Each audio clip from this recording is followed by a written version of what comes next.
I'm Dave. And I'm Leon. I'm Jesse. And we're 3/5 of Lagwagon, and you're watching Amped Up TV. That's so crazy. That's so crazy.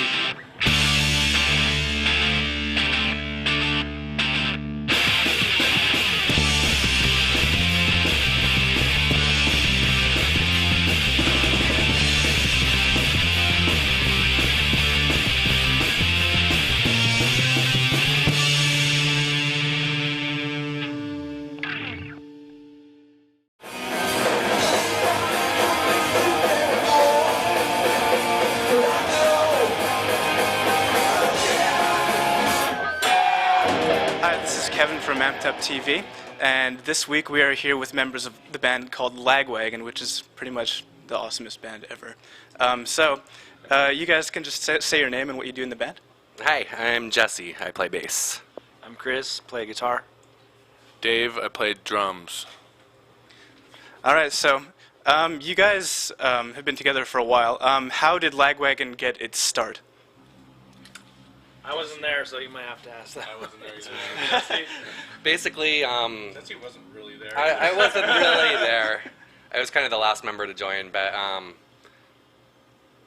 guess it was Joey and Flip and Derek were playing in a band called Section 8. It was kind of a metal crossover type thing, and then basically the band broke up for a little bit, and then the guy that wrote a lot of the songs left, moved away, and then they got back together.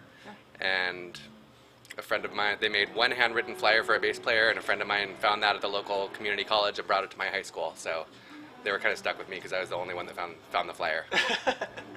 That kind of worked out for you then, hey? Yeah, I guess so. I guess it's debatable, but How did you guys join the band? When Derek left the band, they called Dave here, and he was in a band with me before that, RKL, and so we didn't have a drummer anymore. And then actually they asked me if I wanted to join the band right before Double Platinum was released, and then at the last minute they got Ken Stringfellow from the Posies, and so I was Cut. cut from the band. Temporarily.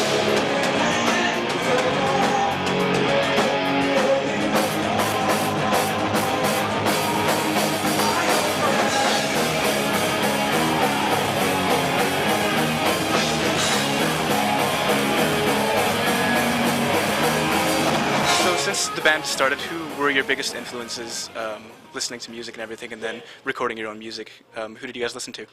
That band right there would be a pretty huge influence. Jawbreaker. and RKL, the band that they were in, was a big influence for us. Okay, so it sort of all came together that way, huh? Mhm. It's pretty incestuous. And actually, our old drummer Derek ended up joining RKL as well later. Oh, Years wow. Later, like at the end of the 90s or the early 2000s or something. I don't know. Yeah, so. You guys just swap around then, hey? Yeah, Nice. We're swinging. A bunch of swingers. Band sluts. Yeah, exactly. Okay, well, if some of our viewers haven't heard you guys before, describe the kind of music that you play. Well, it's been labeled pop punk, Melodic. melodic Punk, hardcore, melodic pop hardcore. punk. Germans like to call it skate punk, but I'm Okay, skate punk. yeah, never really been so There's big on one. that one. I don't know. What else would it be called? Oh, Well, kindergarten core was Yeah, one of them. we were called kindergarten core once. That was awesome. Not really hardcore. Actually, the first time I ever heard the phrase emo core was in a review of a show we played in Vancouver, Okay. and they were applying that to us. But I don't know if that. I think that was kind of when it didn't necessarily have a strict definition. So. Right. But then they went on to say we were like a mix of Iron Maiden and Dag Nasty. So that was good, yeah. So we took it as kind of a That's a somewhat compliment. compliment, I would yeah. say that's a I mean, one of the compliment. first, probably melodic, hardcore-y, emo-y, punk type bands. I mean, the Descendants, you know. I mean, one Right. of the ones that was doing it before anyone was doing it. So that's good company to Yeah, be yeah. trying to keep with. Absolutely. So you guys are in the middle of your Canada-U.S. tour. How is that going so far? It's going good. This is the, fifth show? Yeah, it's been So- great. Actually, it's been great. All the shows, I mean, they've been really good. Even shows that weren't like necessarily a ton of people or anything. The people that were there were great. I mean, they went nuts. So it's been really, really fun. Yeah.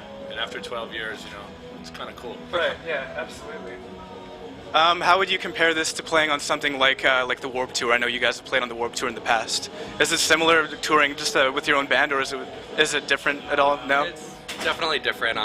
We would.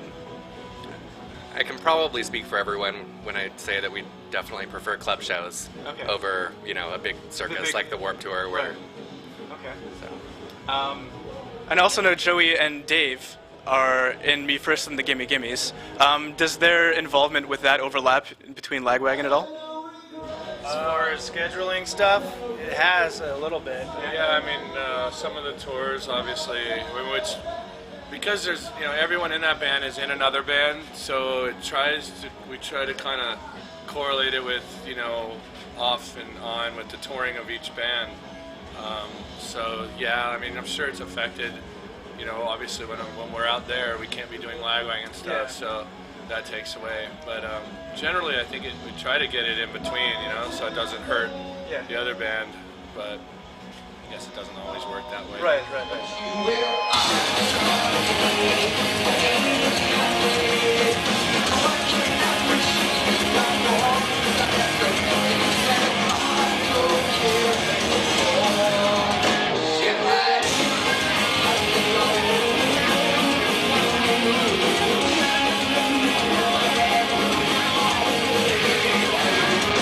So life on the road is pretty crazy sometimes, I've heard.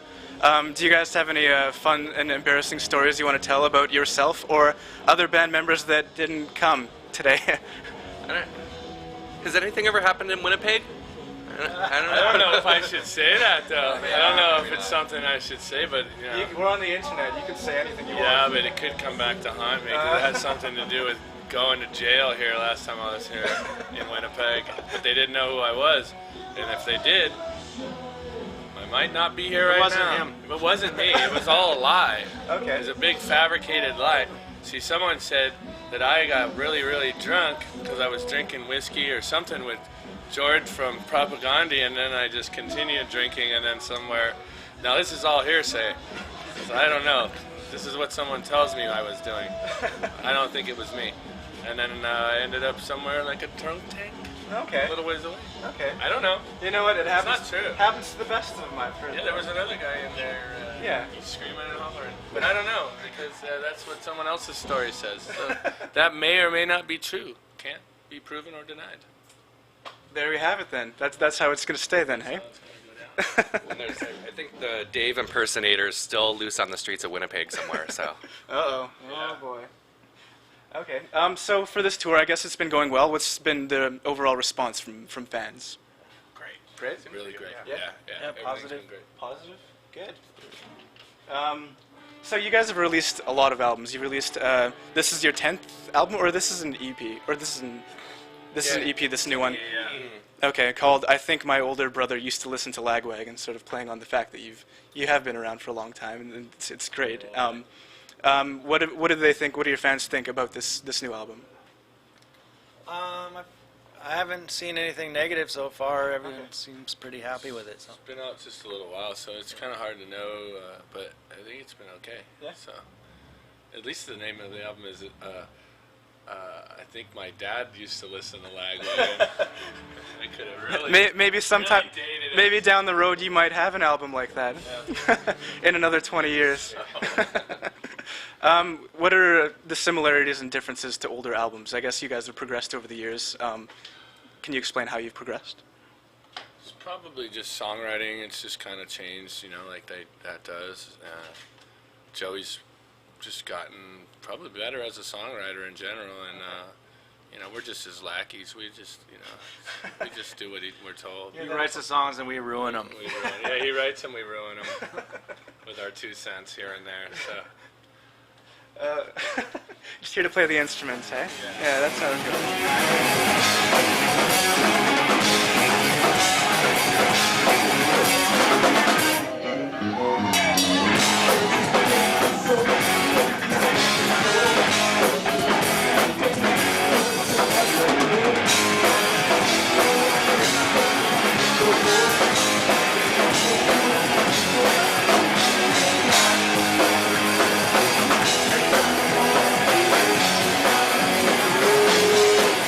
plans after you finish this tour?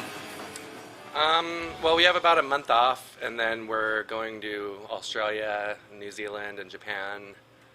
And after that, I don't know. Nothing booked yet, but there'll probably be something. So, Okay. in the new year, next year, we'll start probably some more tours. All right. Well, we can't wait. So, I guess just tell everyone where they can find you on the internet. We've got right here. No, lagwagon.com and myspace.com/lagwagon. MySpace.com/District of Columbia's too. It's a nice little side project if you want to hear us. Okay. Yeah, what we're doing Cool. with our downtime. Okay. That's all I'm going to say about that. Perfect. Okay, well, I guess that's this week's episode.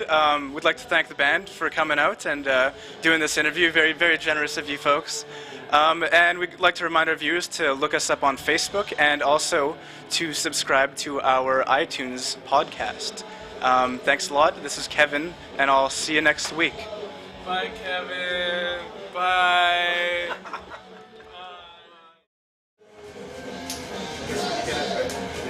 How do you like the Tim's coffee? It's alright. We went to not Robin's really today. bad. What do you think? Oh, it's great. Oh, I know, me too. It's, you know what? It's like Tim's sucks, it's Robin's really- better than McDonald's. Yeah, Tastes like water. yeah, this What's is that, like the the- Canadian identity. Coffee, It's Tim Hortons. Well, Yeah, everyone's like everyone. the best. Yeah. Wow. That was tough. That was pretty tough.